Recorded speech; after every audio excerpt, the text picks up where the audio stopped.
সংগ্রামী সুজানগরবাসী, প্রথমেই আপনাদেরকে ধন্যবাদ জানাই, আল্লাহর শুকরিয়া আদায় করি।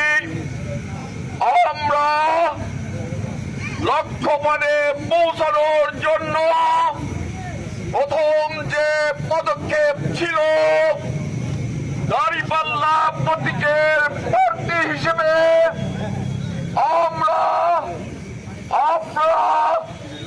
আপনাদের ভাইকে চেয়েছেন, আপনাদের সন্তানকে চেয়েছেন, সেটি আমরা পেয়েছি। এজন্য আল্লাহর শুকরিয়া আদায় করি, সবাইকে ধন্যবাদ জানাই।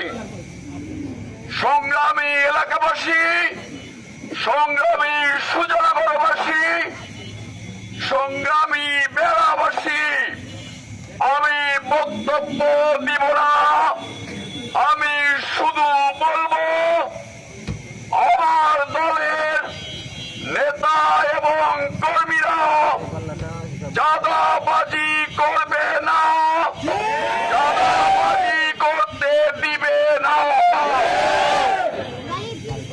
আমরা আপনাদের কাছে ঘোষণা দিচ্ছি, আমরা সন্ত্রাস করব না এবং সন্ত্রাসীদের হাত আমরা ভেঙে দেব ইনশাআল্লাহ। সংগ্রামী সুজানগরবাসী, আমার দলের কেউ গডফাদার হবে না, কাউকে গডফাদারগিরি করতে দিব না। আমরা মানুষের উপর জুলুম করব না, কাউকে জুলুম করতে দিব না।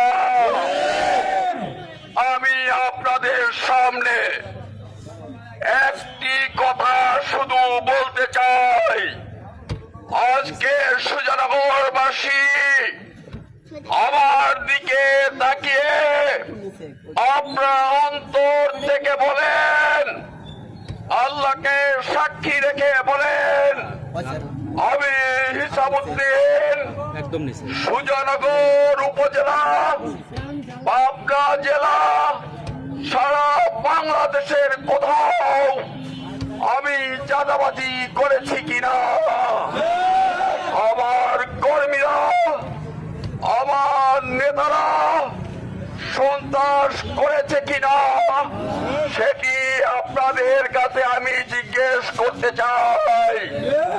আজকে আপনাদের সামনে অনেকেই বড় বড় গলা করে বলছে তারা নাকি সন্ত্রাস বন্ধ করবে, অথচ তাদের কর্মী বাহিনী, তাদের নেতা অহরহ সন্ত্রাস করে বেড়াচ্ছে।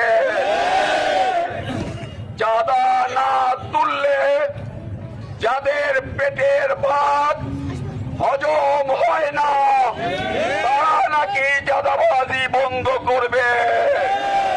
আরেকটি কথা আমি বলতে চাই, সংগ্রামী সুজানগরবাসী, আমি আমার প্রতিদ্বন্দ্বী ভাইদের উদ্দেশ্যে বলতে চাই, আপনারা পায়ে পাড়া দিয়ে ঝামেলা করতে আসবেন না। আপনারা পায়ে পাড়া দিয়ে ঝগড়া করতে আসবেন না। আমার কর্মীদেরকে ভয় ভীতি দেখাবেন না। আমরা লড়তে শিখেছি, আমরা মরতেও শিখেছি। আর বাংলাদেশে কোন সন্ত্রাসী গোষ্ঠী যদি মাথা চাড়া দিয়ে ওঠে, কোন চাঁদাবাজি গোষ্ঠী আমাদেরকে থামিয়ে দিতে চায়, তাহলে শেখ হাসিনার যে পরিণতি হয়েছে, আমরা স্পষ্ট ভাষায় বলছি, সেই পরিণতি হবে। আমরা সন্ত্রাস বন্ধ করার জন্য চাঁদাবাজি বন্ধ করার জন্য প্রয়োজনে শেষ রক্ত বিন্দু পর্যন্ত আমরা লড়াই করে যাব। সবাইকে ধন্যবাদ জানিয়ে আমার হককে শক্তিশালী করার আহ্বান জানিয়ে দাঁড়িপাল্লা প্রতীকে ভোট দেওয়ার আহ্বান জানিয়ে আমি আমার কথা শেষ করছি। খুদা হাফেজ। বাংলাদেশ জিন্দাবাদ। দাঁড়িপাল্লা প্রতীক জিন্দাবাদ।